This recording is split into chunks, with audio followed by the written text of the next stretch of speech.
Hi friends, welcome to my channel. ఈరోజు నేను మీకు వామాకుతో గుంత పొంగనాలు ఎలా తయారు చేసుకోవాలో చూపిస్తాను. ఇవి చాలా టేస్ట్ ఉంటాయండి, మీరు కూడా ట్రై చేయండి. దీనికి కావాల్సిన పదార్థాలు ఏంటో చూద్దామా.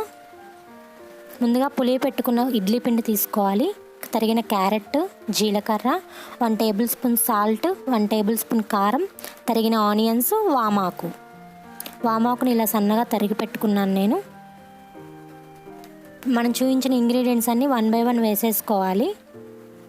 ముందుగా జీలకర్ర, సాల్ట్ సరిపడా వేసుకోండి, కారం, తరిగిన క్యారెట్ వేసుకుంటున్నాను,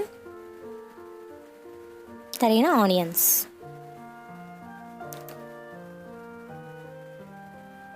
ఇప్పుడు నేను ముందుగా తరిగి పెట్టుకున్న వామాకును కూడా వేసుకుంటున్నాను. మీరు ఇలా ముక్కలు ముక్కలుగా అయినా చేసైనా వేసుకోవచ్చు, లేదా డైరెక్ట్గా ఆకైనా వేసేసుకోవచ్చు అండి. ఇలా మొత్తం కలిపేసుకోవాలి.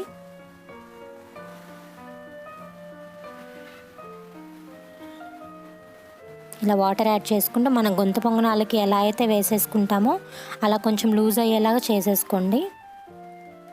ఇవి ఈవినింగ్ స్నాక్స్ లాగా చాలా బాగుంటాయండి.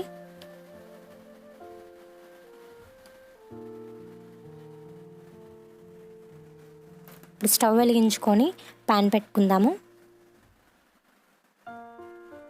ప్యాన్ వేడెక్కాక ఆయిల్ అప్లై చేసేసుకోవాలి. ఆయిల్ కొంచెం హెవీగా అప్లై చేయండి. లైట్గా అప్లై చేస్తే ఏంటంటే అవి మాడిపోతాయి కాబట్టి కొంచెం ఎక్కువగా అప్లై చేసుకుంటున్నాను. ఒక స్పూన్ తీసుకొని ఇలా వేసేసుకుంటూ ఉండండి. స్టవ్ మీడియం ఫ్లేమ్లో పెట్టుకొని వేసుకోండి. హై ఫ్లేమ్లో పెట్టారంటే మనం వేసేలోపే అవి ఉడికిపోయి అడుగున మాడిపోతాయి కాబట్టి మీడియం ఫ్లేమ్లో పెట్టుకోండి. ఇప్పుడు మనం మూత పెట్టేసుకొని ఒక 2 మినిట్స్ ఉడకనివ్వాలి. ఇలా మధ్య మధ్యలో తీసి ఒకసారి ఉడికినాయా లేదా అనేది చెక్ చేసుకుంటూ ఉండండి.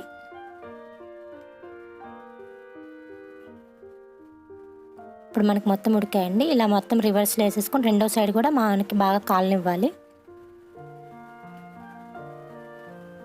ఇవి ఇడ్లీ పిండితో వేసాం కాబట్టి కొంచెం కరుసుకుంటాయండి, చాలా జాగ్రత్తగా తిప్పుకోవాలి ఇవి.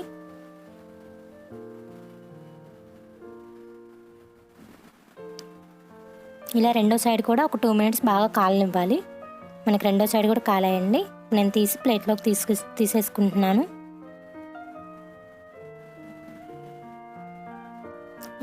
రిమైనింగ్ పిండి కూడా ఇలా మళ్ళీ రెండోసారి వేసేసుకోండి. ఇవి చాలా టేస్ట్ ఉంటాయి ఫ్రెండ్స్, ట్రై చేయండి కంపల్సరీ.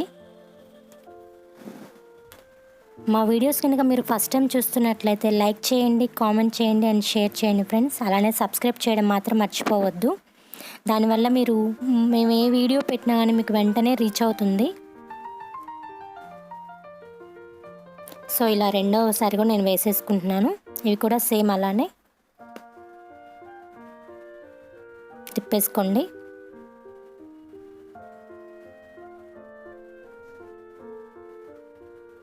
మీరు కూడా ట్రై చేసి ఎలా ఉన్నాయో నాకు కామెంట్ రూపంలో తెలియచేయండి ఫ్రెండ్స్.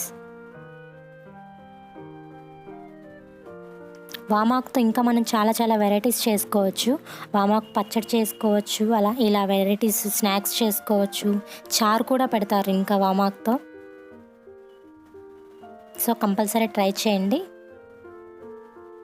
చూసారు కదా ఫ్రెండ్స్, మన వేడి వామాకు గుంత పొంగనాలు రెడీ అయిపోయాయి. లేట్ చేయకుండా చాలా టేస్టీగా ఉండే వామాకు గుంత పొంగనాలు మీరు కూడా ట్రై చేయండి. Thank you friends. నెక్స్ట్ వీడియోలో మళ్ళీ కలుద్దాం. బాయ్.